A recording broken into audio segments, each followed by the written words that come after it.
Why are so many people stuck in the binary way of thinking, where it is the left versus the right, where it is the Republican versus the Democrat, whether it is the conservative versus the liberal, whether it is the globalist versus the nationalist?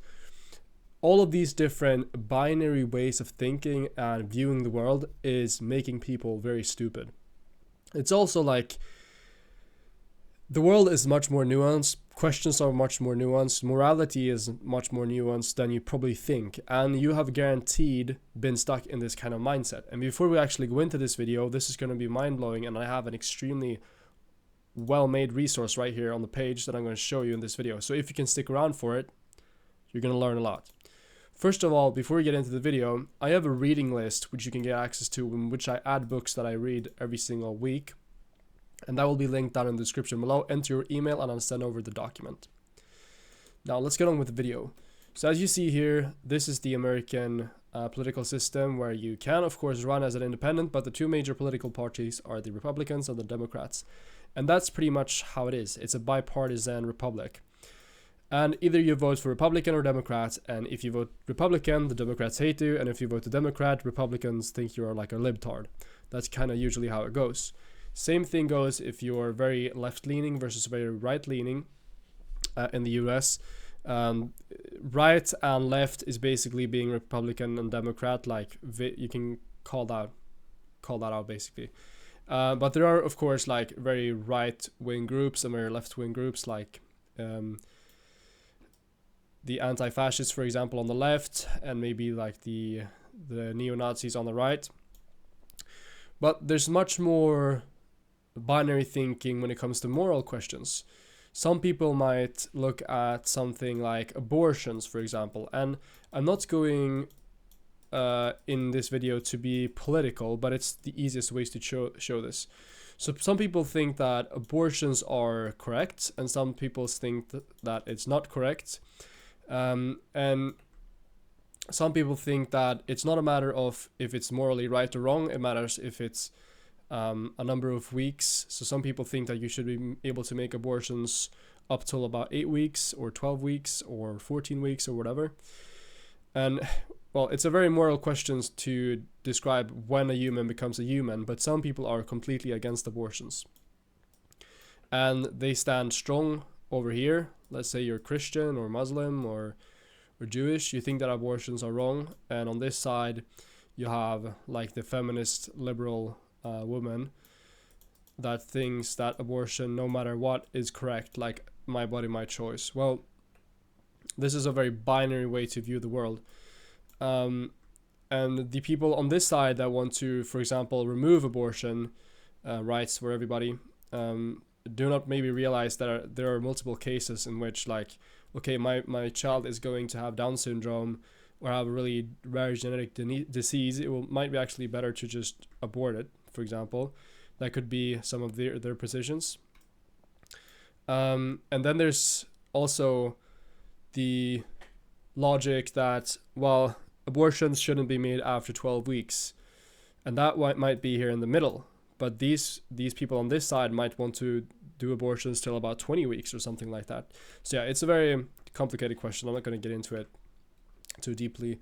But it's the same thing with murder. Some people view murder as right over here, or it could be, I don't know, it's wrong over here. But I think it's more of a sliding scale in this term, because is killing another human being right or wrong?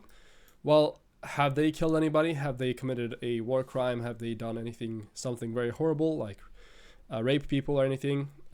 This video might get demonetized, but we're going to get into all of this, all the biological factors of why this might be the case. So this is also sliding scale, like, should you hang people? Should we have the death penalty? In my country, we don't have it, and in some way I think that's bad, because being killed for a crime, as long as you have a rightfully, like a safe justice system, the death penalty is actually could be working very well. But if you have for example, a state which is very corrupt, you wouldn't want to have the death penalty, because yeah, they could just kill you. So let's discuss why people get stuck in these right or wrong situations where it's very binary, where there's a 1 and there's 0, and there's not a 0.5, there's not a 0.6, there's not a sliding scale in between these two. It's either this one or this one. So let's start.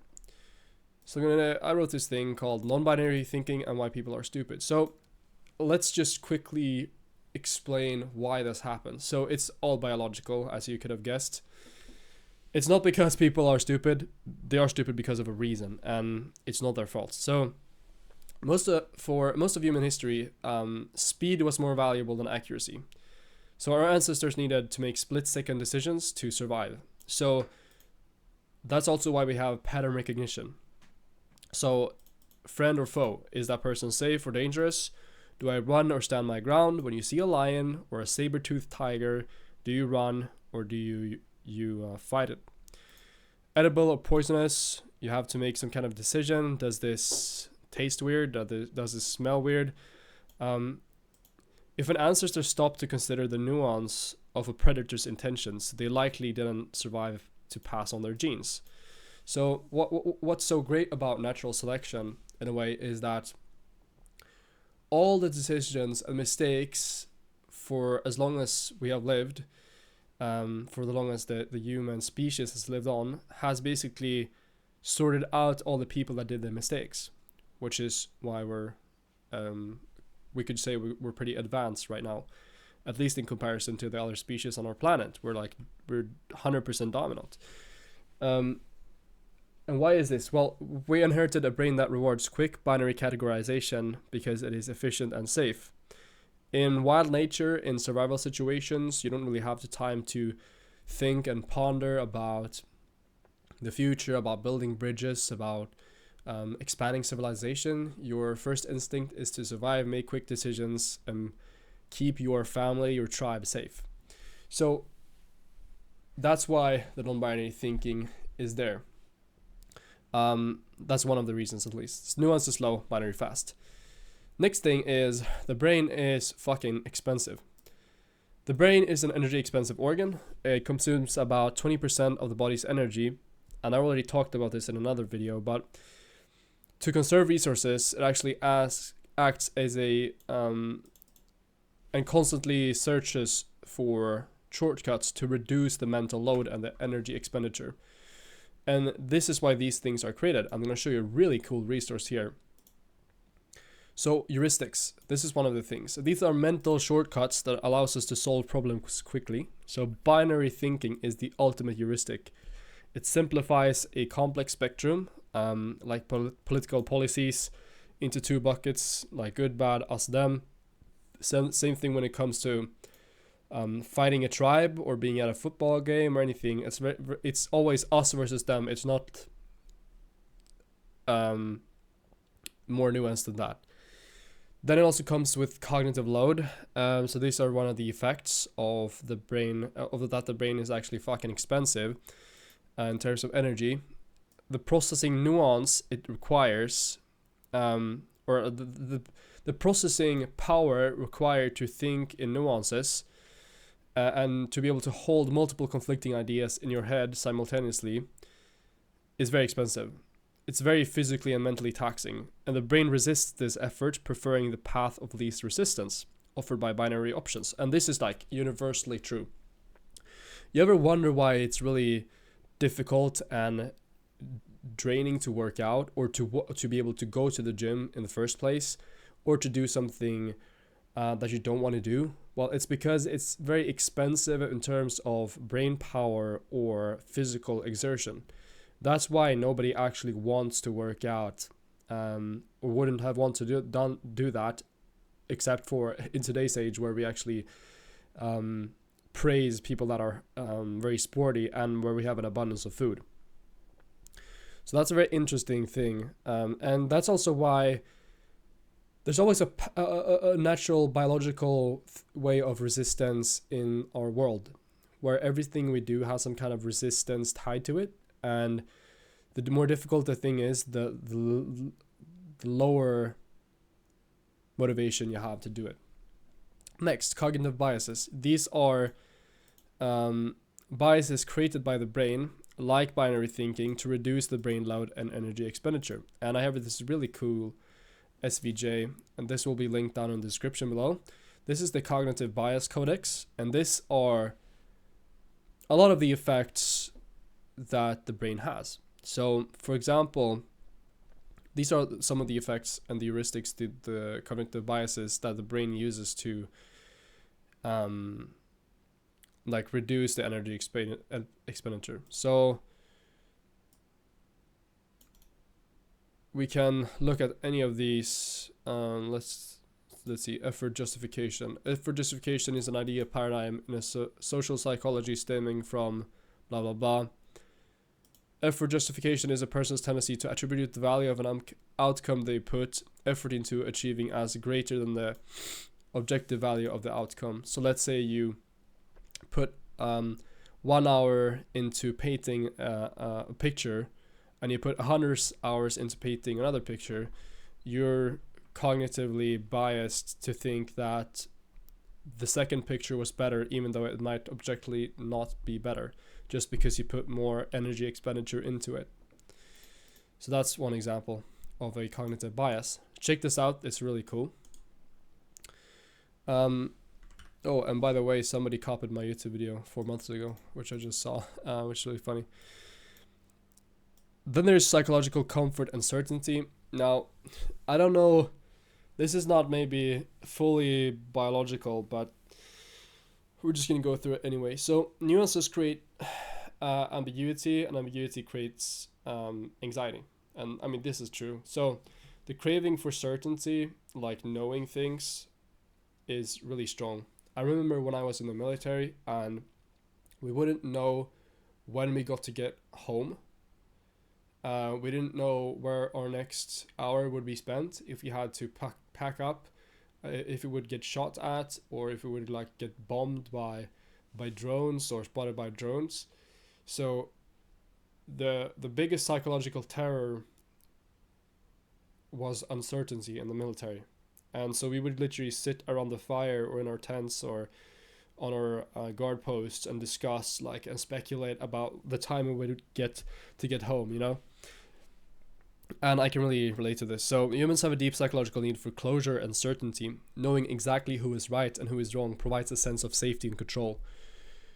And in psychology, this is known as splitting, a defense mechanism where people categorize others or situations as all good or all bad to avoid the emotional confusion of loving someone who also hurts them, or liking a political idea that has flaws. So some people hate capitalism, and that forces them to kind of love communism, even though communism as an idea and in practice does not work, for example. And some people will defend capitalism to the 100% just because they hate communism, even though capitalism is also flawed in certain ways. And it protects the ego from the messiness of reality. This is kind of like, yeah, this is good. Now there's also a social and cultural reinforcement perspective to this, in which our environment often strips nuance away before it even reaches us. And this has to do with tribalism. Now this is most notable in the political or the sports world, where we are social creatures who rely on group cohesion, and nuance can be seen as disloyalty. So agreeing 100% with your team signals safety and belonging, and saying, well, the other side has a point, signals betrayal and risks social exclusion. Now this is something that is extremely dangerous in my country, Sweden. And if you're a Swede watching this video, props to you. And this is probably worse in Western democracies, or maybe in dictatorships. I don't really know. But let's say that there's one big party, for example, we have the Swedish Democrats, or the Social Democrats is the biggest party in Sweden right now, I think, and they have a very large voter base. And if someone from that party would, for example, give an inch of props or agree with one point that a politically right party has, well, they would literally just get executed publicly, not literally, but like figuratively executed on social media, excluded from friend groups, and it's been like that for a while. And I'm not going to disclose my political affiliations, but I think if we can't have a society where discussion and some type of debate, or even like watching reality from objectively in some sense, we cannot even have a political system. Now, also one thing is the modern algorithms of social media. So these platforms are designed to maximize engagement, which is driven by emotion, of course. That's why rage bait is so effective, and also negative. That's why news like stations and accounts always post negative news or outrageous things, because those garner the most attention and money to the media company. Nuanced takes are rarely viral. If you want to see a nuanced take, you don't go on TikTok. You go to a long form podcast, maybe on Spotify or a small YouTube channel podcast. It is rarely that really big and nuanced takes, explanations, analysis, and things of that nature come out on a short form platform like Instagram Reels or TikTok. And that's just the reality of the world.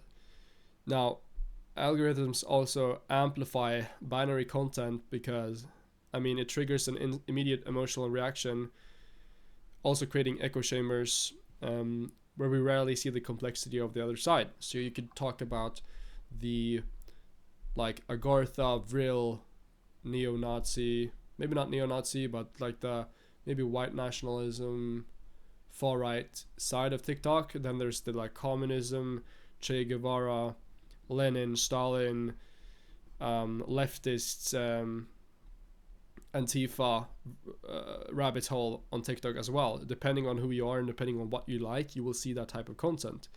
And in some cases, I've seen on my phone when I had TikTok, for example, I would see a video from both of these political spectrums, and literally all the comments were from that political spectrum. There was not like a single person who was from the other side. So literally you just get enforced artificially the things that you like personally because you engage with them and they sell more ads.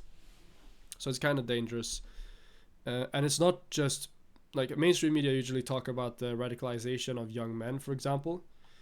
And I think a big problem is also radicalization in terms of feminist movements on TikTok. And it goes for all the political spectrums. Without being political and me taking a side, echo chambers is not good. There is no ideology that is completely right or completely wrong. And if you think that, you're stuck in the binary thinking that we're talking about. If you can't be non-binary and think for yourself about the specific ideology that you're trapped in, well, you're kind of cooked. Now, why don't we actually realize this? Well, I always had some inkling of that I was seeing stuff that was not really my current political position, and that I was driven off to one side of the political spectrum. And because I didn't really engage with it too much, I saw both posts from the left side and the right side, and the Green Party sides, and there's something really cool about me noticing it pretty quickly.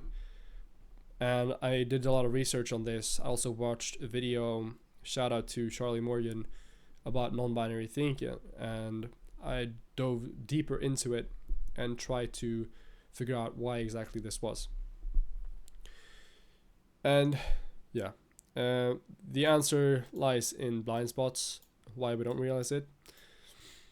Binary thinking gives us a false sense of competence, and we feel like we understand a situation because we've successfully categorized it.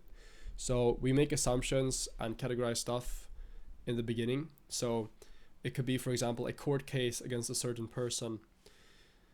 Let's say that somebody allegedly, let's say a famous guy allegedly raped a girl, and the news writes about this. Now this news site is a clickbait, Hollywood paparazzi news site like the Daily Mail, for example. Let's say they write an article about that, and there's actually no current evidence or court conviction of that person actually raping that girl. To be like very explicit with my language here. Or it could be the reverse, that a girl killed a guy, or like a famous girl killed a guy. Well, instantly there's going to be, people are going to get a preconceived notion that he is guilty, or that the alleged crime that the person committed, that person is guilty, because that's the thing that the media writes. And if we publish enough articles from that perspective, that person is in the public eye already convicted of that crime before the court case had even like being processed. And that's a categorization people will make, and they will make the assumption that that person is guilty, and after that it's very difficult to change your point of view, because changing your point of view will touch and hurt your ego. So we don't realize we're missing nuance because our brain is satisfied with the simplified model it created. And this is maybe the fault of Occam's razor a little bit. Occam's razor, if you didn't know, I think it actually is in this diagram somewhere. There we go. Occam's razor is basically the simplest solution to a problem is usually the most probable one. So let's look at why, for example, if you're overweight, it's probably not a big global conspiracy with lizard people that are conspiring against humans to make everybody fat. It's probably because you eat too much food. That's a very easy example, maybe like outrageous example to make, but that's literally what it is. And yeah, so I'm also going to give you a podcast example. Now, the podcast example in this scenario is that, for example, a podcast is released on a specific topic, and that topic is a very divisive topic and a very binary topic. And let's say the topic is about somebody that, again, committed a crime, and that crime is still alleged. And if you watch a podcast with the alleged criminal, or the alleged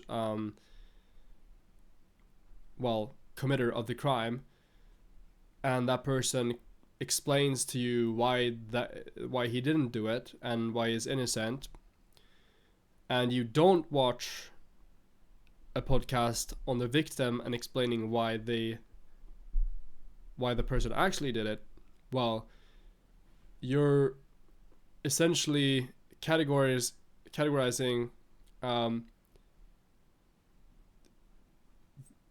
the situation based on only one source.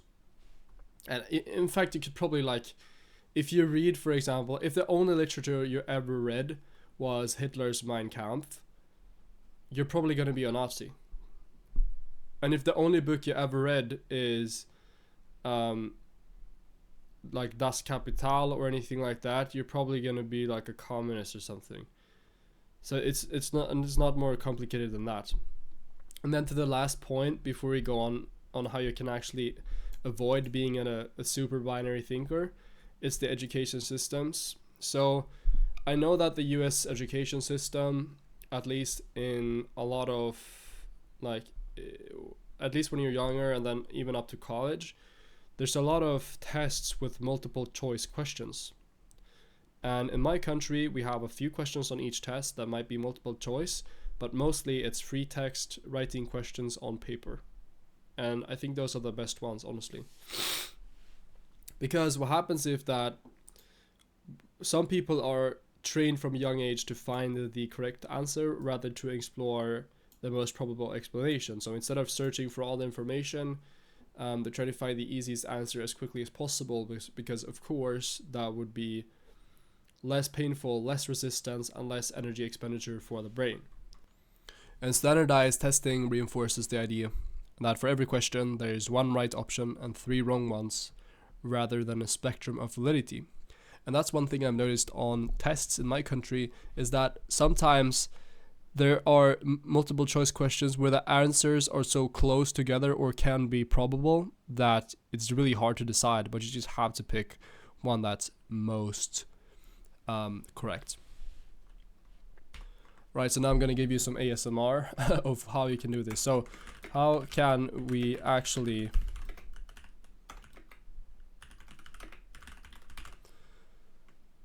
this is the big question. How can we actually fix this? And I mean, there's one easy answer that I can give you, and that's like think, but that's too non-complex. So use the Socratic reasoning method, and that's basically asking why till I get to the bottom of something. And I've done that with a lot of the motivations that I have in my life, the motivation for YouTube, the motivation for making money and everything. I've broken down my desires, I've broken down what I want to do with my life, why I want to do them. And you kind of also have to do that and be really good at questioning things. So for example, if a politician promises something or says something, you have to first dissect what they're actually saying, what it actually means, then ask them yourself why, what are they benefiting by doing this. And by the end of it, you're probably going to get to the point of seeing that that politician has received like $1 million from a special donor. So let's say, I'll give you a quick example. So one politician is saying that nuclear is really dangerous. It's some type of green goo, which is not. You know, people think that nuclear energy is literally like barrels of green goo. It's not, but that's beside the point. So let's say this politician is trashing on nuclear energy and saying that we're going to build a coal burning energy plant to create 1,000 new jobs for the community because he loves the community and the city he lives in so much. Well, if you really look at it, why he actually said it, if you reason enough, is because his family received $10 million from an oil corporation that also does coal mining and exports coal to that country. Do you see what I mean by this?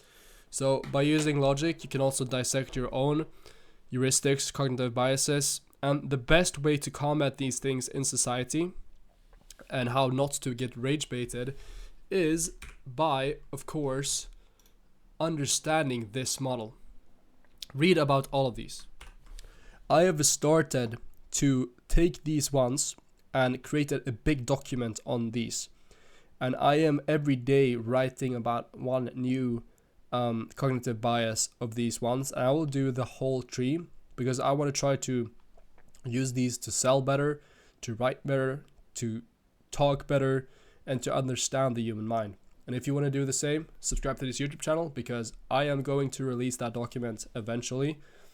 But in the meantime, take this, screenshot it, or save this link, put it in your bookmarks, and start going through it. You can probably give it to ChatGPT, Gemini, Claude, or something like that, and make it summarize a big document, all of this. But I like to take notes myself. So I hope you guys enjoyed this video. This was very different to what I usually do.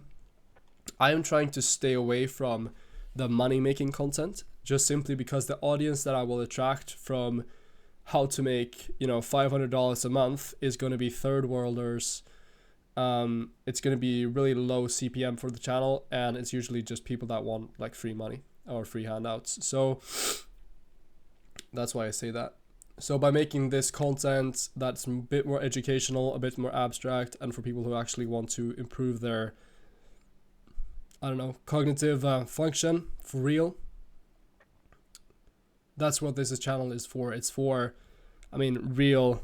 Originally, this channel was started for real self-improvement. So I hope you guys enjoyed this video. My voice is kind of losing. I'm a bit cold. I have a cold. So peace out. and have a lovely evening.